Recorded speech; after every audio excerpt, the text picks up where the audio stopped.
Happening now, the search is on for a missing Jamestown man, plus the latest on an investigation into a death at a Faulkner motel this week. Well, that rain is going to continue through at least parts of the afternoon, and it's also going to turn windier as we go through the day, but some snow returns. We'll talk about it in detail next as the news at noon starts now. Live and on demand, this is WNY News Now. A group dedicated to finding missing people in Western New York is asking for the public's help in locating a 56-year-old Jamestown man. Thank you for joining us for WNY News Now. I'm Justin Gould. Missing and unidentified persons reports Kevin Hornberg was last seen on Prendergast Avenue in the city of Jamestown on Monday, November 22nd. Hornberg has a cross tattoo between his pointer finger and thumb. Anyone with information on his whereabouts is asked to contact Jamestown Police at 716-483-7536. You can also send anonymous tips to WNY Missings and Identified at yahoo.com. And a 52-year-old Faulkner man was found deceased at a local hotel yesterday. Town of Ellicott police tell us that Christopher Conklin was located by officers at a room within the Budget Inn. The hotel first called police around 1 o'clock in the afternoon after Conklin was past due for checkout. When police arrived on scene, they found the door was secured with a chain lock. After gaining entry to the hotel room, officers discovered Conklin inside. Following a preliminary investigation, the Chautauqua County coroner reports the man likely died from a medical issue, possibly a heart attack. Officers say no foul play is suspected and the incident is being labeled as an unattended death. Well, the number of those who died from COVID-19 made a dramatic increase over the past month. That's according to data from the Chautauqua County Health Department, which reports 18 deaths related to the virus from October 31st through November 27th, with 9 in just the past week. In nearby Cattaraugus and Warren counties, 146 and 29 deaths were reported respectively. The health department says 707 new cases of the virus were reported last week, locally with 276 of those cases here in Jamestown. Of the cases, 52 are hospitalized. That up slightly from 50 last week, with the Western New York region as a whole reporting 503 hospitalizations. The level of community transmission remains high according to the CDC, with over 55% of new cases infecting those not yet vaccinated.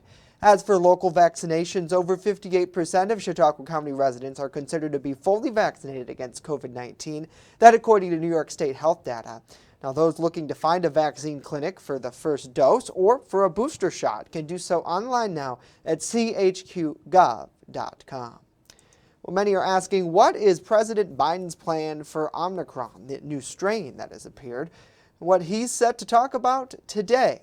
As Britt Conway reports, the federal government already taking a number of actions to try to prevent this variant from spreading. Omicron is in the U.S. We'll fight this variant with science and speed, not chaos and confusion. The president heads to the National Institutes of Health today, where he's set to lay out his plan to fight the coronavirus this winter, specifically Omicron. Already, though, the White House and federal agencies have taken action in regard to boosters, vaccine efficacy, and travel. Boosters are the big push, and the CDC just strengthened its recommendation from something those over 18 may get to something they should get. But that means vaccinating the unvaccinated first. As it stands now, a little more than 63% of people 5 and up are fully vaccinated, and less than 23% of adults have gotten boosters. How our vaccines will fare against Omicron remains to be seen, but the federal government is working with drug makers in case vaccine recommendations need to be updated. With travel, the U.S. has imposed restrictions on 8 countries. For other countries, officials have agreed to shorten the window for passengers to get tested before flying to the U.S. And for U.S. travelers, the mask requirement for people using mass transit will be extended through March. All of this as scientists work feverishly to understand this new variant. We are dealing with a common enemy, that's the virus. And the only thing we need to do is to join forces against that common enemy. I'm Britt Conway reporting. Police in Jamestown are asking motorists to be mindful of where they park ahead of this weekend's holiday parade. City of Jamestown police say the Department of Public Works crews will be removing snow from the downtown area over the next few nights in preparation for Saturday's festivities. While the majority of parking spots downtown are posted no parking between 2 a.m. and 7 a.m., officers are passing along a reminder to make sure vehicles are legally parked. Those who are not legally parked could be ticketed or, worse, towed in the middle of the night. This, police say, will likely result in the driver being late for work in the morning. In the end, they say it's important to remember because Santa is watching. Certainly, you gotta love the post Jamestown police doing to keep us in the know. Let us know what you think about this and more in the comment section down below. There seems to be so much excitement ahead of that holiday parade Saturday at 6 o'clock. And we remind you, if you aren't coming out in person downtown, or maybe you are and you want a better view, head on over to channel 716 on Roku, download that app, and you can watch our parade coverage kicking off at 6 o'clock this Saturday, and of course, right here on Facebook. Well, it's great to see Martin, good to see Christine, Stephen, Pam, Dave, Charlie, and Tom. Thank you for joining us today. Let's now get a first check of our weather forecast. Chief Forecaster Dakota Hunter joining us live once again, and it's December, but it's raining out there, Dakota. Yes, it's the second day of December, but we've got some rain out there for this day. Let's go in there and take a look at it. Satellite and radar shows you, we've had a few rain showers that have moved through this morning, and we're going to see a few more as we go through the afternoon hours. It's not widespread rain, but you'll be dodging a few raindrops. 45 as of noon hour right now, but it is breezy. Southwest wind of 16. The wind gust is at 26, and it feels more like 38. That's the wind chill out there. So again, it's another cold day. Bundle up. And, even though the temperatures are in the 40s, that wind is going to make it not feel all that great out there. 36 was the high yesterday. The low this morning was 34, but that was early in the day. Temperatures rose overnight as there was a warm front pushed through. 60 is the record high set back in 2006, and 2 little lonely degrees back in 1906. So strong wind gusts through the afternoon hours, scattered showers, just lots of clouds around. The wind southwest 15 to 30 with some wind gusts around 40 to 50 miles an hour. The strongest winds near the Lake Erie shoreline, as often is the case. 45 to 53 is the air temperature, but it all goes back downhill as we go into the weekend. More snow, more cold returns. We'll talk about it with that Ultimate Satellite Solutions 7-day forecast later on in the show. Justin. All right, Dakota, thank you. Well, the National Comedy Center in Jamestown is among around a dozen arts and cultural institutions in our region receiving a chunk of a $100 million donation. The Ralph C. Wilson Jr. Foundation announced the news today. It's part of a new endowment with the Community Foundation of Greater Buffalo. Now, some of the money, $250,000 annually, will go to support the National Comedy Center. The funding, officials say, is unrestricted and can be designated for general operating costs. However, each organization involved will co-design in partnership with the Community Foundation and national consultants metrics and benchmarks that support their goals and strategies with plans to use the money. The head of a Jamestown Area History Center is stepping down. Noah Goodling, executive director of the Fenton History Center, has accepted a new job as project director for the Capacity Lab, a group to help local nonprofits. An open house to honor the director for his work will take place at the Fenton this Friday. Now, during his tenure, Goodling is credited with making the historical building more handicap accessible by opening its first ADA accessible entryway back in 2019. Additionally, Goodwin will work to make the historical institution more open to the community, too. Specifically, he's credited with helping to develop an exhibit on the local LGBTQ community, focusing on coming out stories and other related artifacts. Well, the U.S. Supreme Court appears poised to hold up a controversial Mississippi abortion ban, but it's not clear whether the court will entirely overrule Roe v. Wade. As Karen Kafa reports, the 9 justices heard arguments yesterday around that law that bans procedures after 15 weeks. A case around a Mississippi law that bans most abortions after 15 weeks, giving the conservative majority Supreme Court a chance to revisit and perhaps repeal the constitutional right to an abortion established by the 1973 decision in Roe v. Wade and reaffirmed in 1992 in Planned Parenthood v. Casey. Mississippi Solicitor General Scott Stewart making his argument clear. This court should overrule Roe and Casey and uphold the state's law. A federal appeals court blocked the Mississippi law on grounds it violates Roe's precedent legalizing abortion nationwide prior to viability around 23 to 24 weeks. Justice Sonia Sotomayor challenging Stewart on why the court would revoke that right now. 15 justices over 50 years have, or I should say 30 since Casey, have reaffirmed that basic viability line. Justice Clarence Thomas pressed Julie Rickleman, who argued against the law on behalf of the only licensed abortion clinic in Mississippi, on what in the Constitution protects the right to an abortion. Is it privacy? Is it autonomy? What would it be? It's liberty, Your Honor. It's the textual protection in the 14th Amendment that a state can't deprive a person of liberty without due process of law. A decision in the Mississippi case is expected next spring. In Washington, I'm Karen Kafa. Coming up, the push to help local nursing homes increase their staff here in New York. And later, have you noticed the increase in deer on area roadways? Me too. We're breaking down the reason and what advice you might want to follow. Stay with us as WNY News Now continues.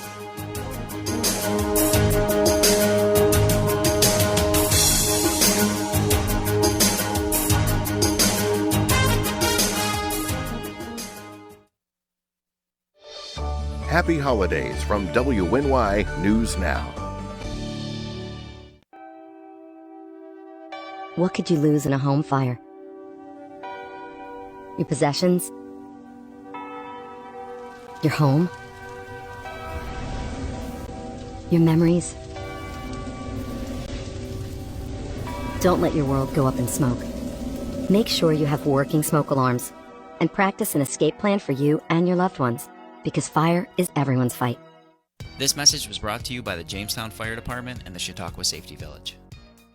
EagleZip.com is your local one-stop shop for all of your home and business computer needs. Located on Fluvan Avenue Extension, just outside of Jamestown, EagleZip.com sells and services all brands of desktops and laptops, as well as servers and network equipment for your business. All new computer sales include transferring your data from your old computer plus a 2-year warranty. Call EagleZip.com today. Stop by EagleZip.com today and let us make computers easy for you. Hi, I'm Al Steffens, owner of Chautauqua Comics. For the last 28 years, we have been your premier retailer of comic books. But we have so much more. Located at 214 Fairmount Avenue in Jamestown, the shelves are stocked with everything from superhero to classic G.I. Joe and Star Wars. Looking for Pokemon? Chautauqua Comics has it all. If you have any questions, stop in today or give us a call. Chautauqua Comics, Al speaking. Welcome to Honest John's Pizzeria, where you are the most important customer.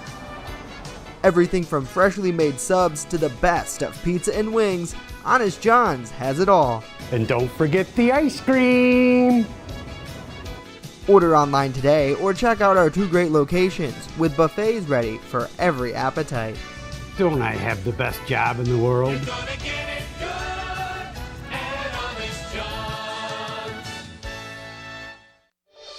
Wishing you a safe and happy holiday season. WNY News Now, the Jolly Team, where coverage comes first. New York City is now home to the nation's first supervised injection site in an aim to help curb overdose deaths. 2 overdose prevention centers were opened on Tuesday. New York Mayor Bill de Blasio says the locations have existing syringe service providers and are safe places where people can use drugs and have access to clean treatment and social services. In New York City, opioid overdose costs the healthcare system around $50 million a year, with a study finding that just one of the new facilities could save an extra $1 million in that time. This comes as the opioid epidemic has been a crisis in the U.S. for years. Experts say overdose deaths nationwide now surpassing deaths from car accidents, guns, and the flu. Well, New York's new health commissioner has stepped into her role. Mary Bassett, a former New York City health commissioner, spent 17 years developing AIDS prevention programs in Zimbabwe. She replaces Howard Zucker, a key figure in former Governor Andrew Cuomo's pandemic response. Zucker resigned in September after facing backlash for his handling of the pandemic, including the Cuomo administration's decision to downplay the extent of how many people were dying from COVID, particularly in nursing homes. Well, Governor Kathy Hochul has deployed the National Guard to aid nursing homes facing staffing shortages amid surging infections statewide.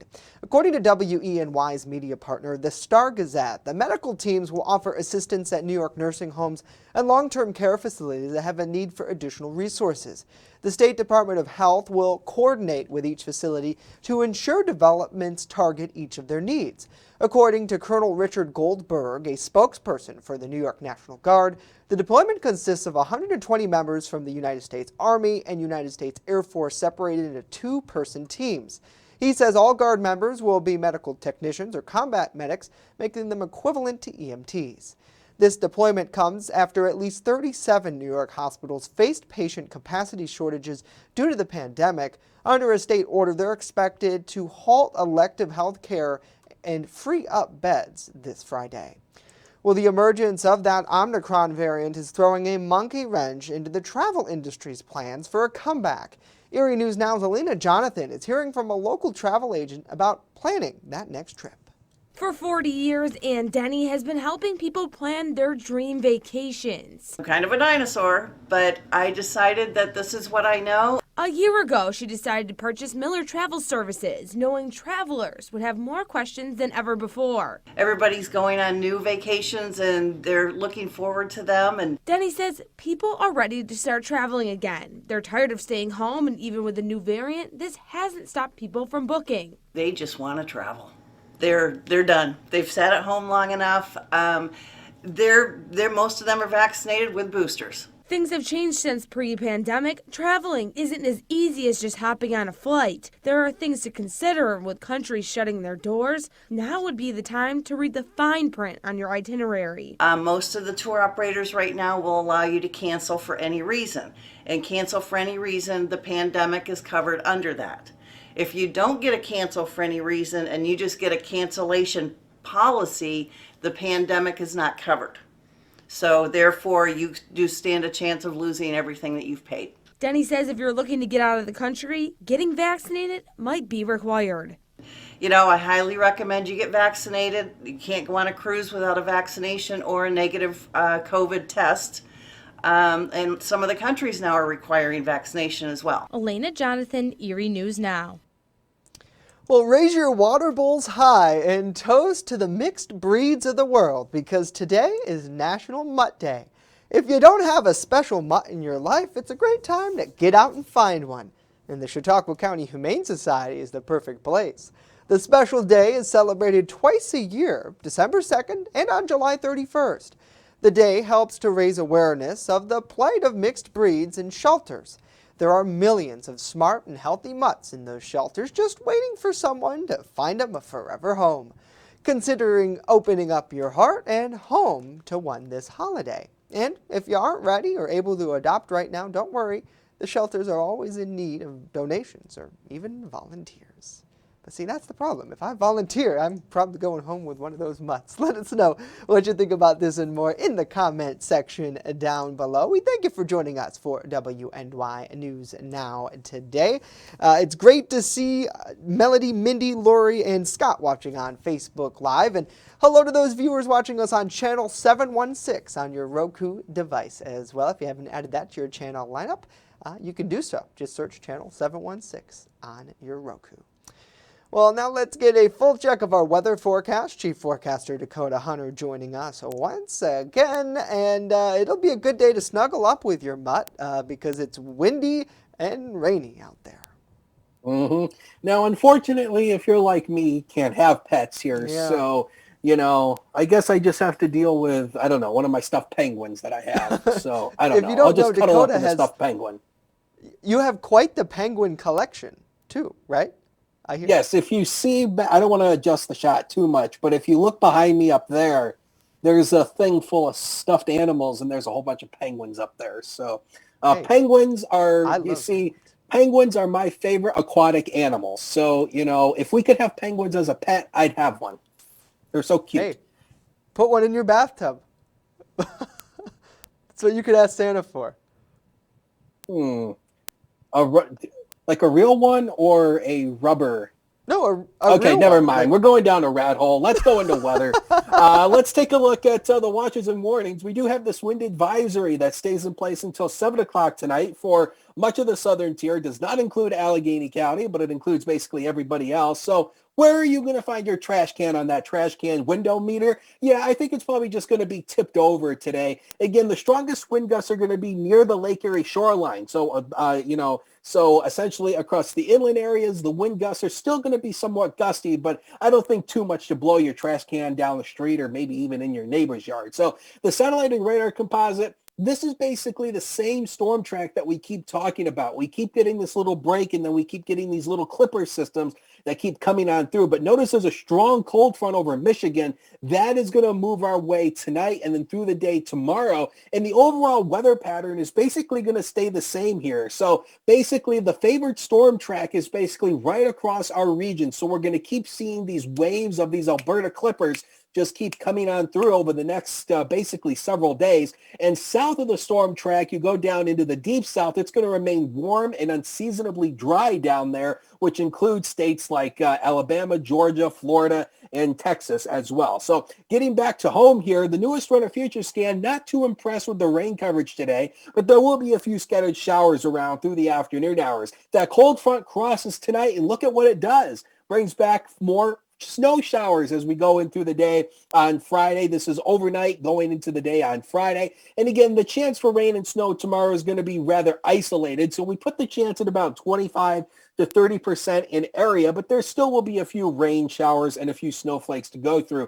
Don't forget, the Christmas parade is back this year at 6 o'clock on Saturday. Again, as you head downtown, there will be a few snowflakes from time to time, temperatures into the lower 30s, but all in all, it'll be a nice night. And even if you don't want to venture outside, you can watch the coverage right here because we have our dedicated team giving coverage right here on Saturday night. The next 7 days of your life are coming up, powered by Ultimate Satellite Solutions. A colder day tomorrow, 34 with a few rain and snow showers, mixed rain and snow showers through the day on Saturday. Rain showers return out ahead of the next system. Temperatures fall through the day on Monday, 39 and falling, likely ending the day in the upper 20s. And then as we see another clipper system moving our way, that'll bring us more snow showers through mid next week. We'll take a break and be right back.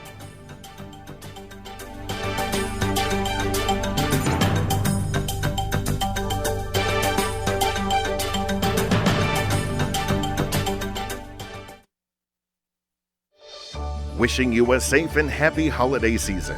WNY News Now, the Jolly Team, where coverage comes first.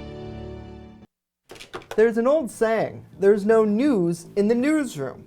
Well, it's true. The time I spend at the anchor desk is just part of my day. Most of our time is spent gathering stories in the community, stories that matter to you. We can't do it alone, and we need your help. When you see breaking news or have a news tip we should know about, drop us a line on Facebook today, email our news desk, or call our newsroom at 488-7226 so we can bring those stories straight back to you. The registration is being run through the Chamber's site, which is www.jtny.com.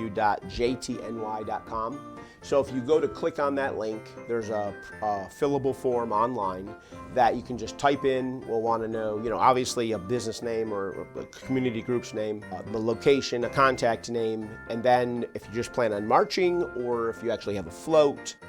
I come from a small business family. So small business to me is very important. I understand about being in downtown Jamestown and being a small business. I want to meet with them and I want to gauge if they're going to be open, number one. If they're number two, would they like to promote a special or something that evening that they can do just for the parade? A good friend of mine, like a teacher at Washington Middle School, Lisa Peters. What do you think about Jamestown, New York, a diverse city, celebrating traditions from around the world. Perfect. That's us. That's who we are. That's a great theme.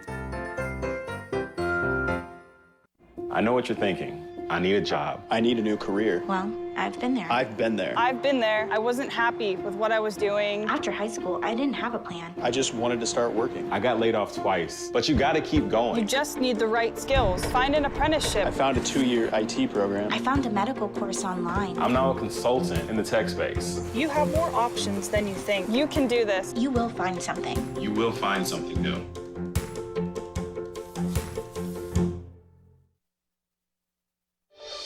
Happy holidays from WNY News Now. According to data from State Farm, we have a 1 in 54 chance of being involved in an animal-related crash. Brendan Scanlon tells us why officials are warning motorists to use caution this season and why you may want to think twice if you encounter a deer on the road. In 2020, PennDOT reported over 5,500 deer-related crashes, which is over 4,000 more crashes than 2019. Deer are bound to surprise you, that wildlife doesn't always follow the rules. Officials are urging motorists to be careful during this time of year because of deer breeding season, or the rut. It's a time of ramped up activity. Deer move most around dawn and dusk, but during the rut, daytime activity increases. But during the rut, they move more throughout the days. In a split-second decision, your natural reaction might be to swerve to avoid the deer or slam on the brakes. But officials warn that both those reactions might end up doing more harm than good. Pennsylvania law protects drivers in deer accidents from higher insurance premiums, but there's a catch. That protection only does apply if you do physically hit a deer. Pennsylvania Insurance Commissioner Jessica Altman says if you hit something or someone else in an attempt to avoid the deer, the protection does not apply. People could report a deer-related incident to avoid the premium surcharge, even though there was no deer, right? And unfortunately, we do see that type of misreporting. Altman also adds that slamming the brakes may not be the best idea. When you do that in a car, if you hit the deer, that can actually push the front of your car down and make it more likely that that deer will come up your windshield. However, there are ways to be mindful to avoid deer collisions. Deer rarely travel alone. So if you see one deer, there are probably more in front of it, behind it, around it somewhere, and that's a time to know that you need to be extra vigilant. And of course, warning signs. Those signs aren't placed at random. They're put in areas that are known to have a high instance of deer vehicle collisions because they're known crossing areas. All things to consider the next time you catch a deer in the headlights. In Harrisburg, Brendan Scanlon reporting. Yeah, some great advice there, Brendan. Thank you. And I know that's a huge thing for our areas as people travel almost 24/7, as he mentioned. You have deer popping out in front of you. I know in Jamestown, I've had deer who have run out in front of my car. Obviously, I'm going slower than, say, traveling on like 86 or something like that. But it's always such a thing to try to avoid. Mm-hmm. And you see, I think it's worse at night because at night you can't see. And the deer, you see, I don't know what it is about deer. They find an attraction to cars. Like, for some reason, they will not do anything if there's nothing across the street. Like, they will stand there and do nothing while nothing is going across the street. And then as soon as a car comes, they'll jump out in front of it.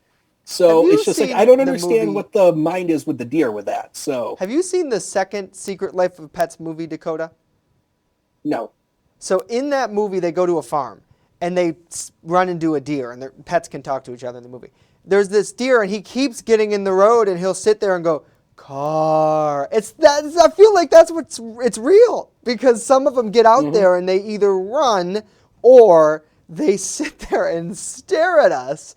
And in many cases, I mean, it's hard to get them out of the way. Let us know what you guys think about this in the comments. Good to see Valerie. Good to see Josh. She said one chased down East 2nd Street in the daytime. Yeah. I mean, boy, they're out there trying to get those last-minute Christmas bargains. I don't know what to say. Well, you see, there's no doubt we have a deer problem. Yes. I think we all agree on that, but I don't think we all agree on the proper way to handle the deer problem in the city. So we won't go down that because that's another rat hole. Will be continued into 2021. To hunt or not to hunt. That is it for us. We'll leave you with this live look over Randolph, Peaches and Cream. Have a great day. We'll see you back here tomorrow.